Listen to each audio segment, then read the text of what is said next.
What's going on, guys? What's going on? Appreciate everyone coming back to another video. Today we got a very spicy video. We're going to talk about Banjo-Kazooie coming back. We're going to talk about Blade in 2027. And we're also going to talk about, in 2026, looks like we might be getting a next-gen Xbox. Now, I know we'll get to that here momentarily.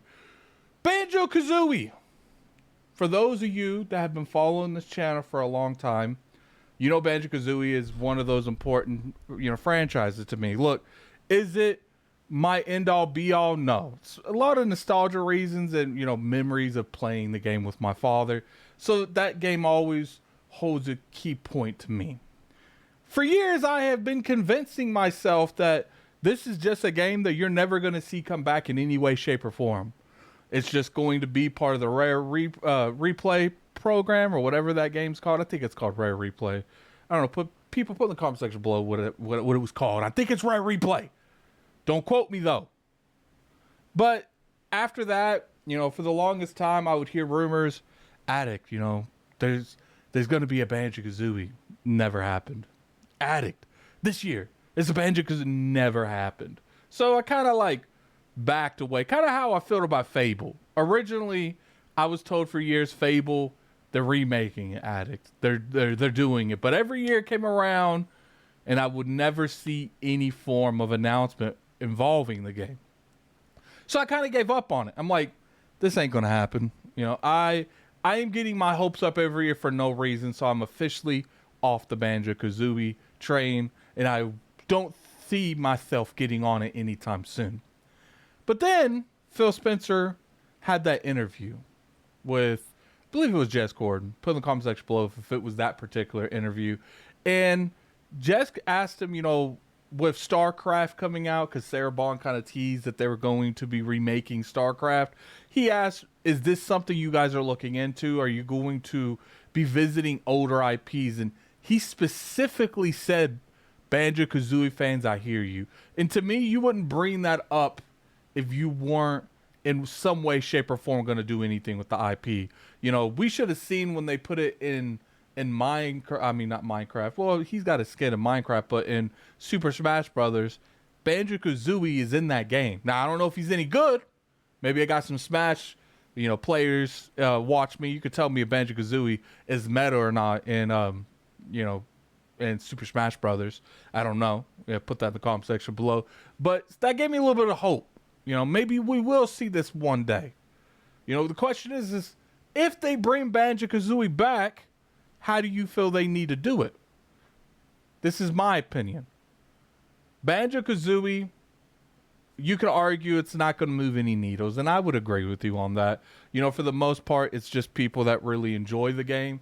It's not necessarily something that is going to sell out. But here's my thing. For years, we've been told over and over again that something like Game Pass is able to help them take more risks. Something like a subscription like Game Pass is able to let them make more games such as Banjo-Kazooie. And StarCraft is definitely one of them because they just bought ABK. You could argue that there isn't a better game to take those risks and make a game than Banjo-Kazooie. Banjo-Kazooie gives Game Pass and Xbox in general be a little bit more diverse. Look, is it going to sell gangbusters? Probably not. I mean, you look at something like Ratchet and Clank. That's not doing the greatest either, but I will argue at least PlayStation is still green-lighting them. They didn't make a lot of money off Rift Apart, if any, and PlayStation is still green-lighting them making another Ratchet and Clank. I think it was 2026. So right there shows, look, even though this doesn't make the best money, they still value it enough to pour money into it. And that's where I feel like Microsoft needs to do. Banjo-Kazooie is not going to push the needle, but he's a big icon in the industry, especially for a lot of vets that's been in the gaming industry for a long time, such as myself. And to me, remake the first one from the ground up. You still got a way of going about it where you can give that perspective and you still give people like me a chance to play, and you might get newer players. Put it in Game Pass too, because Game Pass is going to be one of those things where I look at it like a Persona 5. There's a lot of aspects to Game Pass that I do feel Banjo-Kazooie would really, regenerate and gain an audience, because you give the accessibility so low, the entry point so low, it would be easier just to jump in and play Banjo-Kazooie. And I'm very curious on that, man. Put in the comment section below, do you guys think Banjo-Kazooie would even have a high player engagement rate? Do you think it would be like the top 10 Xbox game for a couple months? I don't know. Blade has been, I do believe it is Jeff Grubb. I don't know. Put in the comment section below if it is Jeff Grubb. He came out and he said, look, we're not going to see Blade for probably till like 2027. So one of the biggest things that's being talked about right now is, are they being a little bit too open to announcing stuff before they're ready to show any prominent gameplay? Now, obviously, I'm just a person on the internet. I don't really have any form of, anything in this race, really, besides me being an Xbox influencer and an Xbox, gamer, and then a consumer for the Xbox brand.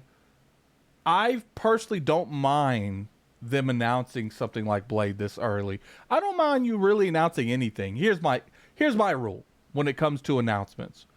You can announce your game once with a CGI, which they just did with Blade. But after that, I don't want to see your game until gameplay. I don't want to see Blade next year.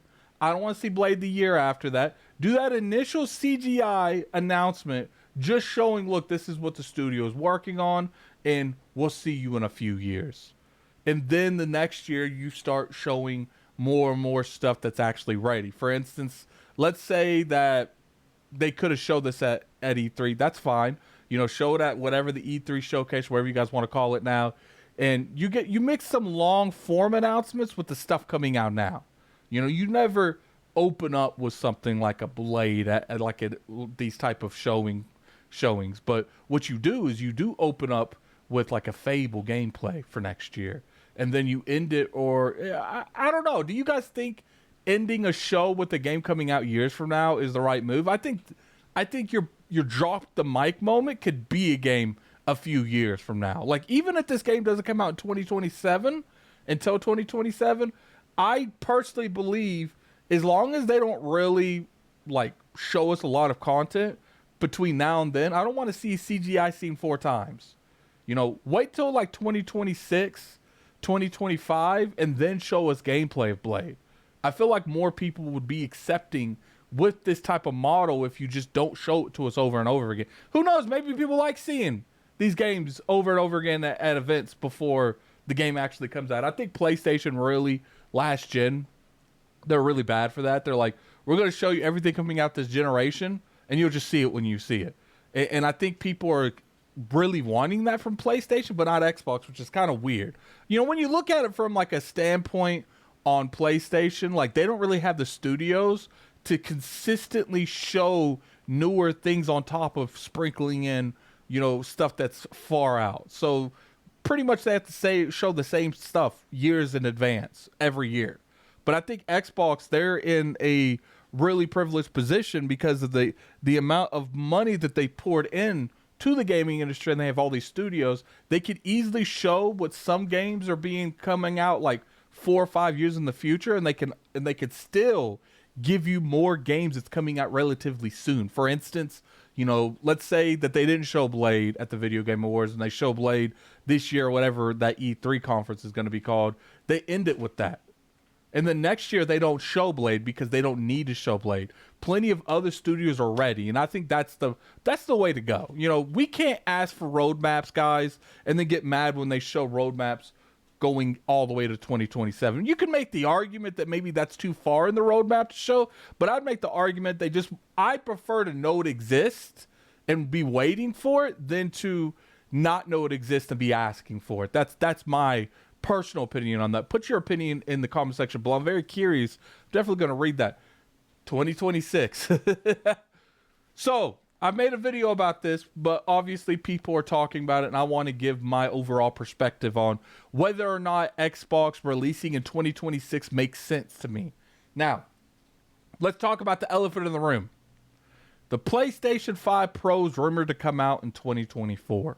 So, if Xbox comes out in 2026, what does that mean? Well, that means that they will be able to beat the PlayStation 6 to the market. Now, the reason I think that's important is because we saw what happened with, the 360 era where they were able to beat them by a year. And now imagine you put Microsoft puts PlayStation in this position to where they just released the PlayStation 5 Pro in 2024. So to me, what makes sense is, we released this in 2026. They just released the Pro 2 years ago. So are they going to jump out the door and release a next-gen console with us, or are we going to make them wait a year to two minimum? And I think that's one of the reasons Microsoft didn't really work on a mid-gen refresh, is because they were focusing on making next-gen. And I'm actually cool with that. I actually do think that it puts them in a position where they don't even have to worry about something like, the Xbox Series S. I think they could just go with one console because they'll beat the PlayStation most likely, unless the PlayStation's willing to only have the PlayStation 5 Pro be a 2-year span. I think it will give them in a good predicament where they could have stuff like Blade come out that year. They could potentially launch a Blade if they pushed it enough. Elder Scrolls would probably come out within a year. They would have a lot of games. And I think if they were able to beat the market, everyone knows, when stuff comes out, it's that hot item on the shop. That hot smell, that new console smell. We all know that.